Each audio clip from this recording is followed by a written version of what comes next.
Bienvenue à Bike Avenue. Alors détrompez-vous, hein. C'est pas la SP, c'est un kit déco, réplica. Ouah, on va laisser ce petit hyper motard là. Vous devez vous dire, putain le canard.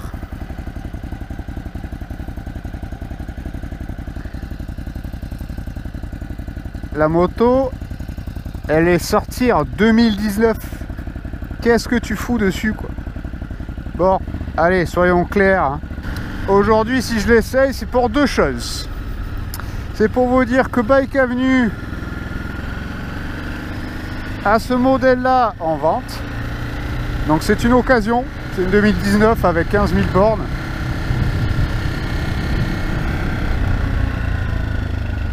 Et numéro 2, parce que je vais bientôt changer de moto et c'est un modèle qui m'intéresse. Donc aujourd'hui on va pas trop parler fiche technique, hein, parce que vous la connaissez cette moto. Si vous regardez cette vidéo aujourd'hui, vous devez connaître la fiche technique et les nouveautés qui lui ont été apportées en 2019. 1200 kg tout plein fait, 114 chevaux, un bicylindre en ligne de 937 cm3, malgré que ça s'appelle la 950. Sur ce modèle en particulier, on a cette petite déco, mais surtout le plus important, c'est qu'on a un shifter blipper. Donc sur le modèle stock, le shifter blipper n'est pas monté d'origine. Ça fait un petit peu chier pour un mode d'une moto à 13 000 balles. Mais bon, allez. De toute façon, moi aujourd'hui, si j'achète un hyper motard, moi personnellement, ce serait pour la SP. La SP étant la version spéciale, donc cette déco, justement, une réplique de la SP. Et la SP, elle vient avec les jantes en aluminium forgé, les suspensions et l'amortisseur, enfin les suspensions en général, quoi, all hits, full all hits, des pièces carbo, donc carbone, hein, j'aime bien dire carbo, carbonara.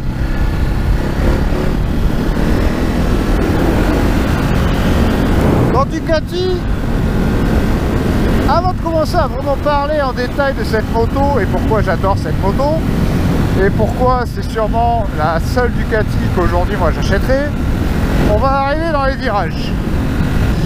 Alors une chose par contre je vais dire par rapport aux anciennes hypermotards, parce que en fait les anciennes hypermotards ont jamais vraiment marché, parce que déjà certains soucis de fiabilité au niveau de leur électronique ont un petit peu terni le modèle. Et pour moi, j'avais essayé la 821, j'avais jamais sorti une vidéo parce que en fait c'était dans un encadrement de, tu sais, de... Oh non, j'ai l'anti-wheeling là-dessus aussi. Oh, comment on enlève les anti-wheeling, putain. Rentrer. Ah putain, les interfaces Ducati, ça me saoule. Bon, c'est pas grave.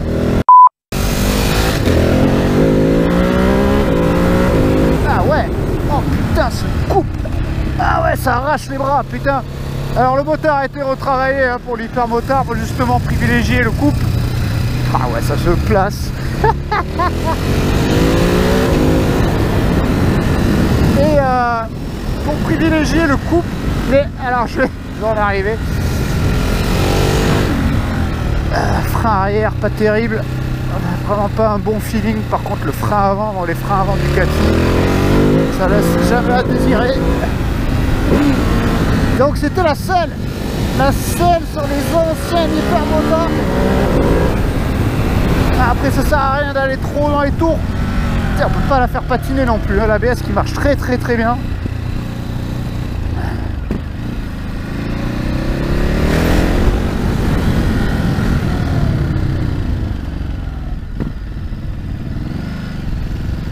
La selle, si vous vous rappelez sur les anciens modèles,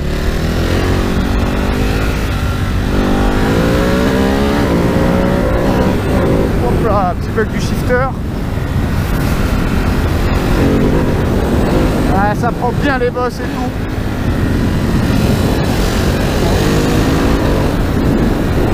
Donc si ouais, vous vous rappelez, hein,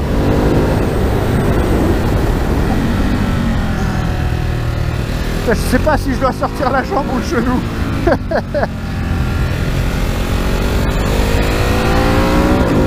La selle en fait avant vous bloquez sur une place et vous pouviez pas bouger. Donc là ce qui est cool c'est qu'ils ont remis une selle plus plate. J'avoue que j'aimerais encore une selle plus plate, hein, s'il y a quand même une petite bosse. Mais maintenant on peut bouger un peu plus, se mettre sur l'avant. Elle patine pas, l'anti-dribble. Alors en tout cas l'anti-dribble fonctionne à merveille. Donc voilà, c'est un hyper motard, donc on a beaucoup de débattements, hein. C'est une moto qu'il faut bouger dessus, faut faire planter l'avant, hein, avant de rentrer dans le virage. C'est une moto qui est vivante, j'adore cette moto. Avec l'all-in ça doit être vraiment quelque chose.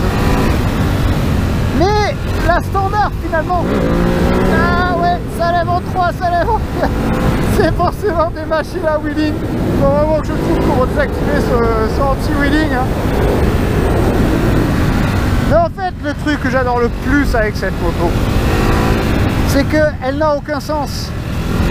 C'est un petit peu comme la MT10, c'est des motos sur papier, il n'y a rien d'extraordinaire, hein. 114 chevaux pour 200 kg, c'est... Ouais, mais c'est vu et survu, il y en a plein dans la catégorie, hein. Il y a la KTM qui a un meilleur rapport poids-puissance, la MT-09, il y a la Triumph. Par contre, avec l'hypermotard, mais on a justement ce châssis de débile finalement, hein, ce châssis de hypermotard, de supermote si on veut. Après détrompez-vous, c'est pas un supermote, mais vous serez vraiment surpris. C'est facile, elle se met sur les dodanes, ça les prend sans problème. C'est des motos qui n'ont pas de logique. On n'achète pas un hypermotard pour faire du tourisme, on n'achète pas un hypermotard avec son réservoir de 14 litres et demi, voilà, c'est... Ah putain, les embrayages hydrauliques à l'italienne, hein. Alors voilà, les gens qui vont acheter cette moto, ça va être pour du débile, ça va être pour du wheeling, ça va être pour de la glisse. C'est pour ça que d'ailleurs, à l'époque de la 821, ils avaient fait la Hyperstrada, qui était un mélange d'hypermotard. Ça lève en 4.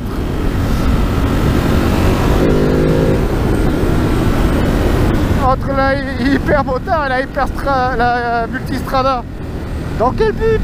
Dans quel but? Je t'ai dit, les gens qui achètent cette moto, c'est pas pour faire du tourisme. Après voilà, aussi le gros avantage de cette moto, c'est elle est facile. Ouais, on est assez haut.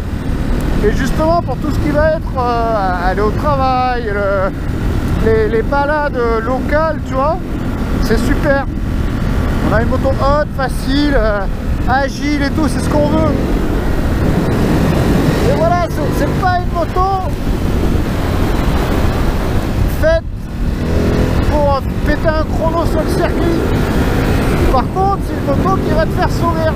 Et c'est pour ça qu'en fait, on peut se dire que ouais, c'est bizarre de vouloir hésiter entre une MT10 et une hypermotard. Parce que l'autre moto que je considère acheter, c'est la MT10. Hein. Mais en fait, les deux motos ont un petit peu le même esprit de... Voilà, c'est des motos faites pour être débiles. Voilà, on n'achète pas une MT10 pour faire un chrono. On n'achète pas une MT10 pour le confort et la consommation. Et encore une fois, la moto, c'est quoi? Et la moto, c'est pas fait pour... Enfin oui, ça peut être pratique une moto, mais pas moi, pas mon utilisation. Moi, une moto, c'est pour me faire kiffer. Et cette moto, elle me fait kiffer. Et le moteur, il est génial. Ce 937, on se dit, ouais, 114 chevaux, c'est pas énorme. Par contre, il y a un coup. On ouvre et bam, ça part. C'est coup de pied, quoi, direct. Au-dessus de 7000, ça sert plus à rien. Wouhou. Ah moto se passe, et même à plus grande vitesse. Je suis étonné, la moto se porte très très bien. Ouais, ça bouge un peu, ouais. Ça plonge un peu, mais encore une fois, c'est des motos qui ont besoin d'être traitées mal en fait.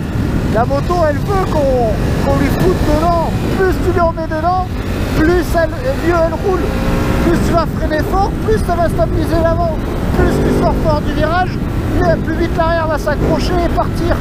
C'est voilà, c'est pilotage super mode quoi. Moi j'adore ces motos où voilà, c'est genre bon, on arrête d'essayer de faire une moto pour tout le monde. On va faire une moto pour les gens qui veulent s'éclater. Et heureusement qu'il y a encore des marques comme Yamaha et Ducati qui nous proposent ces motos. Parce que vraiment, il y a encore le marché. L'hypermotard, c'est pas le modèle qui se vend le mieux chez Ducati. Mais ils continuent à le faire. Ça fait combien d'années maintenant l'hypermotard? Ça existe depuis 2006. Et ça, c'est génial. C'est vraiment un modèle que je trouve juste énorme. Voilà, aujourd'hui, si je décide de prendre une Ducati, c'est celle-ci. J'adore ces motos. Il n'y a aucun sens, c'est pas logique. Mais c'est pour ça que je le kiffe. Allez, petite pause. Ah, ça c'est cool, ça, cette putain de grosse languette là pour sortir la béquille. Parce que parfois les Ducati, c'est pas évident à trouver des béquilles. Hein. Mais là, pour le coup, c'est cool. Alors, très rapide, petite présentation de la bête. Hein. On fait ça vite fait là. Voilà. Donc là, qu'est-ce qu'on a? On retourne aux sources avec le cadre et la boucle arrière en tubulaire. Merci Ducati, parce que putain, leur boucle arrière en moulé là, c'était dégueulasse. Voilà, c'est une moto de sagouin. Et avant de faire frotter, faut mettre de l'angle. Hein. Parce que là, on a une garde au sol qui est assez haute. Hein. On a ces super, ce passage de ligne que je trouve magnifique. Les jantes arrière. Hein. Donc même sur la standard, hein, joli. Hein. Monobras. C'est Ducati, les étriers Brembo. Hein.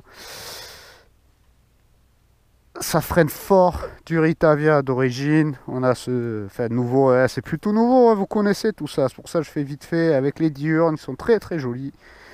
Les repose-pieds arrière très facilement retirables, hein, parce que bon, on est d'accord que la plupart des gens sur cette moto. Voilà le petit shifter qui est monté. Marche très très bien ce petit shifter, je suis assez étonné. Ça marche mieux que sur la NT10. Hop, là on a un petit support de placo hein, avec la tôle pour protéger de la chaleur parce que c'est quand le four en haut ça passe sous les échappements. Et puis voilà quoi, le petit réservoir de 14 litres et demi. Ils sont repartis un peu old school, vous savez, les premières hypermotards avaient ce phare un peu dissocié là du reste. Et voilà quoi. Hein. C'était juste faire une petite pause dans le roulage. Ah ouais, là on a les protections de tous les radiateurs. Parce que là on a pas mal de radiateurs. On a le radiateur de liquide, le radiateur d'huile. Donc il y a pas mal qui est exposé. Le radiateur d'huile juste au niveau de là, c'est souvent là où justement les graviers vont être jetés. Donc bien fait. Ça je pense c'est le genre d'accessoire qui va être obligatoire sur ce modèle. Les petits clignotants intégrés dans les protège-mains. Ça aussi c'est cool. Bon allez. Tout ça vous connaissez, on s'en fout. C'est vraiment un joli bruit ce moteur. Ça ronronne quoi. C'est